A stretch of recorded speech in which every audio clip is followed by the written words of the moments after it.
The Handmaid's Tale is back for its highly anticipated fourth season, in which rebel handmaid June leads an all-out assault on the oppressive Gilead regime. I'm Rob Licuria, Senior Editor at Gold Derby, alongside my colleague Luca Giliberti, and we're here with Emmy nominee Yvonne Strahovski, who stars as Serena Joy Waterford. Now, first of all, Yvonne, I've been told that season 4 is the most revolutionary and daring of the show so far. And from what I've seen up to episode 8, I can safely say that people's minds will be blown and we will need group therapy. So I would like to know what you think about season 4 and also Serena's mental state. Oh, okay.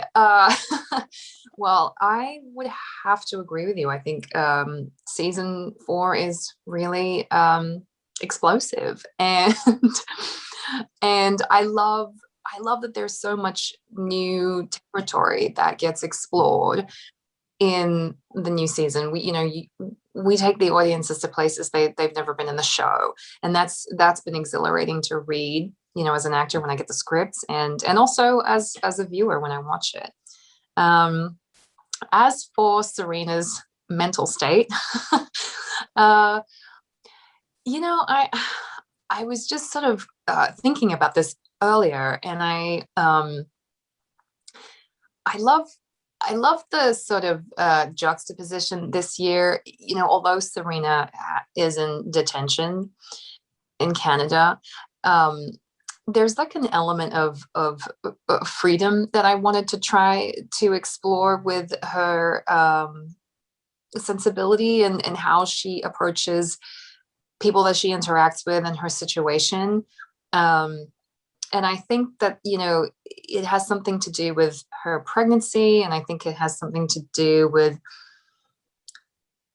leaning into her arrogance of thinking that she's actually going to get out of this in a really good way. And I just wanted to play with teetering on the edge of that sort of carefree attitude, that's sort of reflected in her interactions that she has, especially with Rita, with that scene of telling Rita that she's having a baby, and she's so sweet to her, and we can just pick up right where we left off, and hope that Rita falls for it, takes the bait, and also in her interactions with Mark Tuello, and whatever weird kind of flirtatious thing they have going on amidst their strong agendas that they both have. I just think it's been fun to sort of see her push the boundaries a little bit that she may not have done if she was in Gilead.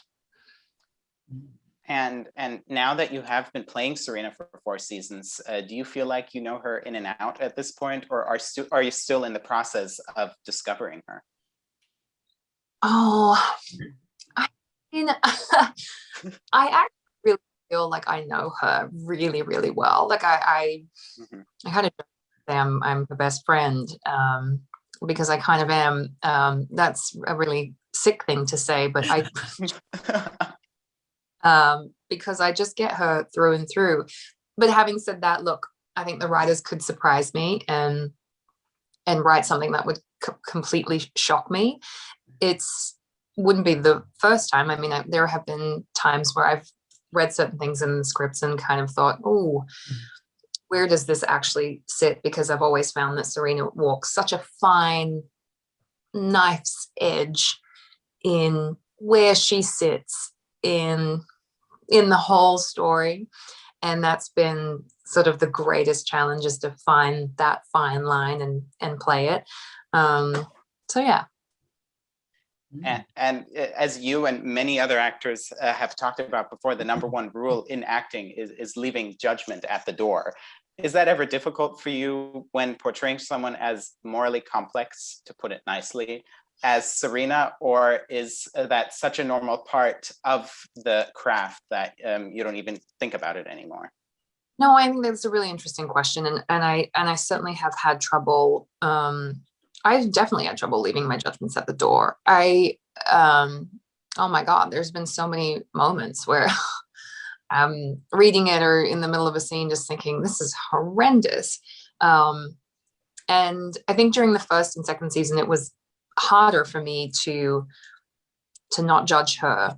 But now that I know her so well, and I know, and I'm very much obviously settled into the role, it's afforded me some fun.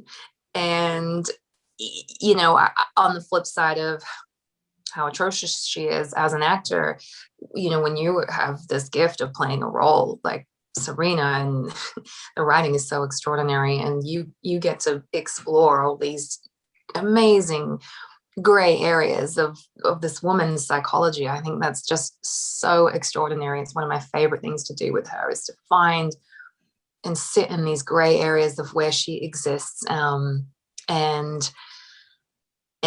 walk that fine line.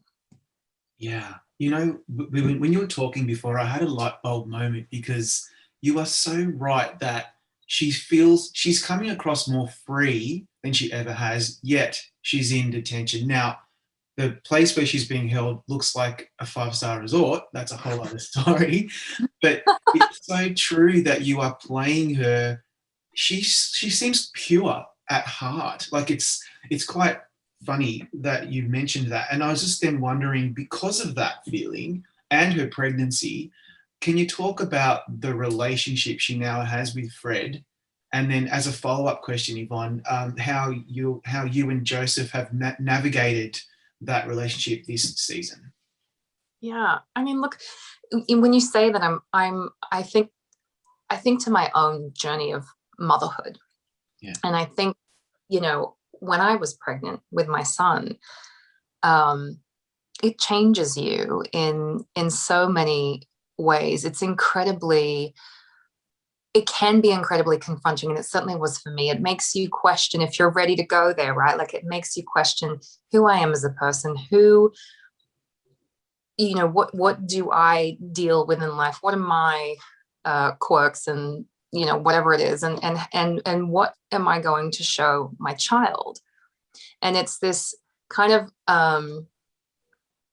it's almost like confronting your identity, and who you're about to become. You're not only birthing a child, you're birthing yourself as a mother. And I think there are certain I don't know how to articulate this very well, but I think for Serena, her priority, because she's feeling all these things, and obviously her hormones and everything in pregnancy, I think there's a really confronting space for her to be in, and to really ask herself, what is my absolute priority? And in her case, I think it is no longer Fred at all. I think there's obviously an incredibly deep wound for Serena for having had Fred turn her back on her in various ways. Being with another handmaid before June ever came along, being with June when June was there, beating her. I mean, everything, turning his back on her in Gilead, not letting her have a voice. I mean, the list goes on. So there's a wound there, but I'm not sure that there's any real love or tolerance left between them. And I think she feels confident in that space, and in that arrogance of knowing she has the upper hand in this situation. And I think she leans into that this season. Yeah, she really does. But that being said, the scene with Amanda Brugel, who plays Rita, I was expecting it to go a certain way. Like, we all kind of want to have a go at Serena at some point, and just kind of tell her she's horrible and blah, blah, blah. But when the two women kind of bond over this child that she's carrying, I found it so weirdly compelling and satisfying. Can you talk us through that as well? Did you have the same reaction that it was an unexpected feeling when you had done the scene? I mean, I think it more, for me, the overpowering feeling was a sense of awkwardness as Serena watched her like a hawk to see what her reaction would be. Because I think at this point, Serena understands this could really go in any direction. which is why I think Serena took the tact of playing the uber confident, we can pick up where we left off, and you're going to obviously rejoice in my news, and this isn't going to go any other way. But I don't think she was fully feeling that way. I think she was recognizing that it might not go that way. So yeah, I just remember, I remember watching Amanda, as Rita in that moment, and thinking, wow, like it's interesting to have her have a genuinely beautiful reaction to the child, and just how complex that is for her character and where she's been. I don't think that's lost on Serena. Mm-hmm. And Rita was considered property of the Waterford household back in Gilead, yet Serena in this scene speaks to her as though they were almost on good terms. Does she genuinely see a sort of friend in Rita, or is that entire interaction rooted in an attempt to manipulate Rita into helping her throw Fred under the bus? I don't think it's entirely a manipulation. I think there is an element of we are friends to an extent, because if you think back to when there were these moments in season 3 where Rita made her this gift, the finger, the little leather finger. Rita had made that for her. It was like a weird, loving gesture. There was something there between them, and I think Rita ultimately knew what Serena's plan was during that time, which is what I remember we had this goodbye moment where Fred and Serena are leaving, and Serena and Rita have that moment. I think that we put our heads together, and it was just kind of a silent goodbye where she kind of knew what I was going to do. And so I do think there is an element, again, in this crazy complex situation where there is some kind of love and respect between the two women. But ultimately, Rita makes her choice, and a very good one at that.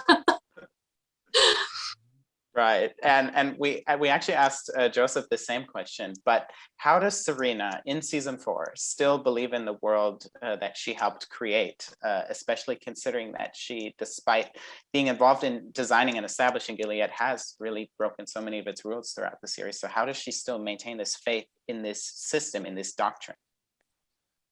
I'm not sure that it's as much faith as it is, where else am I going to go? Yeah. If you're in Serena's position and you have come from this world and you don't really have too many options, you kind of, I think, Serena's, what I believe Serena is doing, she's strategically making choices to keep her foot in that door. I think she's always strategizing. There's always a foot in a door where that might benefit her down the line, and it does. We do see there's a moment where Fred and Serena discover that there is some kind of a fandom for them in Canada, and whatever she thinks about that in the moment, of like, oh, it's a surprise, but at the same time it's, oh, great, I can definitely utilize that if I need to down the line. I think that's how she operates. 100%. In episode 8, which most haven't seen yet, and I won't even talk about specifics, but that what you just mentioned about the fandom is you see it again in a bit more stark reality. And the way that you performed that particular scene, it's just a scene of you walking with this amazing new costume in the same colouring. You could tell that it was, you want to atone for your sin. Not you, obviously. Serena wants to atone for her sins at some point, and she's about to give birth. But deep down, it's all about utility. How can she get ahead? And I just wonder, is that always informing every single scene that you are performing, even when you're even when Serena's crying, or when she's in pain, or when she's super happy, is it always going to be about what is best for her to move forward? I think ultimately it lands there, yes, but I still think she's genuinely experiencing certain emotions. I think there's so much trauma of what she's been through and trauma that she's caused that it's going to pour out of her body, whether she likes it or not, and she's going to experience it in the form of emotion, which is what real life is like. And whether she lets it out and then turns her back on it and continues to walk down her path in denial of things or not, I think that's something that is genuinely happening for her. I think she is genuinely having an emotional reaction to both her personal circumstances as well as the pain she's inflicted on others. Right. And your co-star, Elizabeth Moss, made her directorial debut with 3 episodes this season. What was the greatest piece of direction that you received from her? Oh gosh, you put me on the spot and have to think of something really like a one thing. But I mean, what I will say is that it was really, the process was really beautiful in the sense that, because she knows the show inside out, obviously, it was so beautiful to be able to connect with someone who absolutely understands the show inside and out, and probably is one of the people, I mean, aside from the writers perhaps, but one of the only people who truly understands each of these characters in the same way that we ourselves might understand them, as the people portraying them. So it was such an ease of dialogue when we discussed the scenes. And I mean, we had some beautiful moments where we were finishing each other's sentences. There are a couple moments where we were talking about the nuances of the scene, or I'd just done a take and we both came together and it was like, oh, we were kind of thinking the same thing of like, what if we try it like this angle and do it like this? And it just felt really, what's the word? Like, there was just an energy that was, I'm blanking on the word that I want to use, but we're just really on the same page. And it felt incredibly collaborative because of that. And it felt really special. And it felt like we could really explore many different aspects of the scene that maybe might not necessarily get explored. But again, that's a reflection of who she is as an actress as well, and what we all get to do when we work with one another. We've got an extraordinary group of people here that are so willing to go to all those nooks and crannies and the depths and really play and explore where I mean, it's always so lovely to hear everybody kind of with the same sentiment of like, we're surprising each other with what is brought to the scene. And so that was such a standout for me during that process. Yeah. Actually, there's a scene in episode 7. Most people will have seen it shortly after this interview publishes. Without giving anything away, I think we could all expect June and Serena to finally meet. And it's so confronting because June has a chance to tell Serena what she thinks of her, and Serena has to cop it really hard. And is a scene like that difficult, without giving anything away? Is it difficult to shoot that, or is it really just, after everything you've done on this show so far, that it was just yet another, really challenging and exciting thing to do? The latter, for sure. I think, you get to the point where these characters inside out and back to front, and those moments are more, they're ironically, I mean, they're just fun because you can really push the boundaries and go to places you feel comfortable. You feel comfortable with your actors. You feel comfortable with your own role, your own space, and the dynamic and what we've built together in this, dynamic of June and Serena. It's just so fun and layered, and yeah, and there's always something new, I find, in those scenes. And certainly I think we found, I think she found, I mean, I certainly, from my observing her, I think there was a new kind of venom that that I witnessed that we perhaps haven't seen maybe yet. And I think for Serena, a whole new level of vulnerability that we may not have seen from her just yet. Yeah, amazing. Just when I think I've seen it all, you both doing something new. It's pretty extraordinary. But anyway, Yvonne, it's just such great work on season 4. Congrats on that. And you know, you played so many characters that have been going through the wars, like on Stateless, which was also so great. You're going to be in the Tomorrow War, which is a different direction. We're looking forward to that. And so we wish you all the best on that. And thanks for your time today. Thank you. Thank you. It's a pleasure.